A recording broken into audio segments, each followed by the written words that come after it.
നന്ദിനി നോക്കുമ്പോൾ ജനാലപ്പഴുതിലൂടെ 2 ചുവന്ന കണ്ണുകൾ. അവൾ ഞെട്ടി. പെട്ടെന്ന് ആ രൂപം അവളുടെ അടുത്തേക്ക് പാഞ്ഞെടുത്തു. സബാഷ്.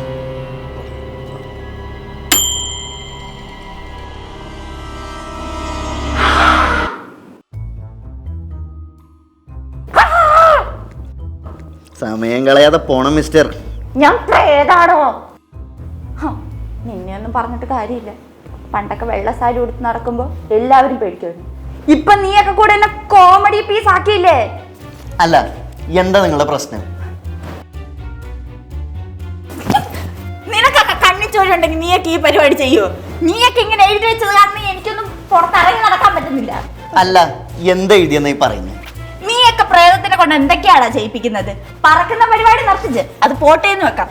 ഇന്റർനെറ്റ് ഹാക്ക് ചെയ്യിക്കുക, ലൈറ്റ് ഫാൻ ചുമ്മാ ഓൺ ആക്കുക, ഓഫ് ആക്കുക, സാധനങ്ങൾ വലിച്ചെറിയുക, കേസ് അന്വേഷണം മുതൽ ചായ വാങ്ങുന്ന പരിപാടിയൊക്കെ നീ എന്നെ കൊണ്ട് എടുപ്പിച്ചില്ലേ? റെസ്പെക്ട് മൊത്തം പോയി. പിള്ളേരെ പേടിപ്പിക്കുന്നതൊക്കെ ഇപ്പൊ നൊസ്റ്റാൾജിയായി. നിന്റെയൊക്കെ വർക്ക് എന്നെ ഒരു കോമഡി പീസ് ആക്കി. ഇതിനെ കുറിച്ചൊന്നും വലിയ ധാരണയില്ല അല്ലേ? പ്രേതപ്പടം മാത്രമല്ല ഹൊറർ, ജംപ് സ്കെയർ മാത്രമല്ല ഹൊറർ. അതിന് കുറേ ഡിവിഷൻസ് ഉണ്ട്. Psychological horror, paranormal, slasher, Gorr, body horror, horror comedy, zombie, vampire, monster, അങ്ങനെ കുറേ ഡിവിഷൻസ് ഉണ്ട്.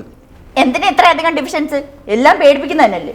അങ്ങനെയല്ലല്ലോ, എല്ലാവർക്കും എല്ലാം പേടിയില്ലല്ലോ. ചിലർക്ക് ചില specific type of horror films ഇഷ്ടമുണ്ടാവും, ചിലർക്ക് അത് ഉണ്ടാവില്ല. അതുകൊണ്ടാണ് ഇതുപോലത്തെ ഡിവിഷൻസ് ഒക്കെ. ഉദാഹരണത്തിന് സൈക്കോളജിക്കൽ ഹൊറർ ഫിലിംസിലെല്ലാം തന്നെ ഒരു അദൃശ്യ ശക്തിയൊന്നും ആയിരിക്കില്ല നമ്മളെ പേടിപ്പിക്കുന്നുണ്ടാവുക.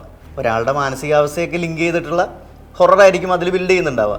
വേൾഡ് സിനിമയിൽ പറയുകയാണെന്നുണ്ടെങ്കിൽ shining, silence of the lamps, orphan പോലുള്ള സിനിമകളിലെല്ലാം സൈക്കോളജിക്കൽ ഹൊറർ ഫിലിംസ് ആയിട്ടാണ് ക്ലാസിഫൈ ചെയ്തിട്ടുള്ളത്. പിന്നെ മലയാളത്തിലേക്ക് നോക്കുമ്പോൾ നമ്മുടെ മണിച്ചിത്രത്താഴ്, യക്ഷി പോലുള്ള സിനിമകളിലെല്ലാം ഇതുപോലെ സൈക്കോളജിക്കൽ ഹൊററിൻ്റെ അംശങ്ങളുണ്ട്. അടുത്തൊരു വിഭാഗമാണ് സ്ലാഷറുകൾ. അതായത് കൊലപാതകത്തിലൂടെയോ വയലൻസിലൂടെയോ ഒക്കെ പേടിപ്പിക്കുന്ന സിനിമകളെയാണ് സ്ലാഷർ എന്ന് പറയുന്നത്. ആൽഫ്രഡ് ഹിച്ച്കോക്കിൻ്റെ സൈക്കോ മുതൽ ഒരുപാട് സ്ലാഷറുകളുണ്ട്. അമേരിക്കൻ സൈക്കോ, ഫൈനൽ ഡെസ്റ്റിനേഷൻ, ഈ സിനിമകളൊക്കെ മോഡേൺ സ്ലാഷറുകളായിട്ടാണ് കണക്കാക്കുന്നത്. മറ്റൊരു വിഭാഗം ഹൊറർ സിനിമകളാണ് ഗോർ അഥവാ സ്പ്ലാറ്റർ എന്ന് പറയുന്നത്. ഇങ്ങനെയുള്ള സിനിമകളിൽ ഗ്രാഫിക് വയലൻസുകൾ കൂടുതലായിരിക്കും. ഈ വയലൻസിലൂടെ ആയിരിക്കും ആളുകളെ പേടിപ്പിക്കുന്നുണ്ടാവുക. ഈ വിഭാഗം സിനിമകൾക്ക് ആരാധകരുള്ള പോലെ തന്നെ കുറച്ച് പേർക്കെങ്കിലും ഇങ്ങനെയുള്ള സിനിമകൾ കണ്ടിരിക്കാൻ ബുദ്ധിമുട്ടായിരിക്കും. I Spit on Your Grave, The Green Inferno, Terrifier 2 തുടങ്ങിയ സിനിമകൾ ഇതിന് ഉദാഹരണമായിട്ട് പറയാം. ഇതിൻ്റെ ഒപ്പം തന്നെ പറയാൻ കഴിയുന്ന ഒരു വിഭാഗമാണ് ബോഡി ഹൊറർ. ദേഹോപദ്രവം കാണിച്ചുകൊണ്ടുള്ള ഹൊറർ വിഭാഗമാണിത്. ഈ അടുത്ത കാലത്ത് പുറത്തിറങ്ങിയ സബ്സ്റ്റൻസ് എന്ന് പറയുന്ന സിനിമ ഇതിന് മികച്ചൊരു ഉദാഹരണമാണ്. അടുത്തത് നിങ്ങളുടെ വിഭാഗത്തിൽ വരുന്ന ഒരു ടൈപ്പ് ഓഫ് ഫിലിംസിനെ പറ്റി പറയാം. ഈ ഡീമോണിക് പൊസഷൻ, ഭൂതം, പ്രേതം ഇതെല്ലാം പ്രമേയമായ വരുന്ന ചിത്രങ്ങളെയാണ് സൂപ്പർ നാച്ചുറൽ ഫിലിംസ് എന്ന് പറയുന്നത്. കോൺജറിങ് അല്ലെങ്കിൽ ഡ്രാക്കുള ഇതുപോലുള്ള സിനിമകളെല്ലാം ഈ വിഭാഗത്തിൽ വരുന്ന സിനിമകളാണ്. മറ്റൊന്നാണ് മോൺസ്റ്റർ ചിത്രങ്ങൾ. ഈ വാമ്പയറുകൾ, പിന്നെ ഏലിയൻസ്, സോംബികൾ ഇതൊക്കെ വരുന്ന ചിത്രങ്ങളെയാണ് നമ്മൾ സാധാരണ മോൺസ്റ്റർ ചിത്രങ്ങൾ എന്ന് പറയുന്നത്. അപ്പോൾ ഹൊറർ കോമഡിയോ? ഹൊറർ കോമഡിക്ക് ഇപ്പോൾ എക്സാമ്പിൾ ഒരുപാട് പറയാനുണ്ടല്ലോ. അതായത് നമ്മളെ പേടിപ്പിക്കുന്നതിൻ്റെ ഒപ്പം ചിരിപ്പിക്കുകയും ചെയ്യുന്ന സിനിമകൾ.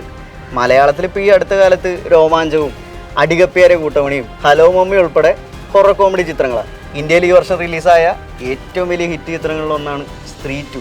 അതും ഒരു ഹൊറർ കോമഡി ചിത്രമാണ്. നിന്റെയൊക്കെ തള്ളിയിട്ട് മടുത്ത് ഞാൻ വല്ല വെബ് സീരീസിലും പോയി പച്ച എടുത്തോളാം.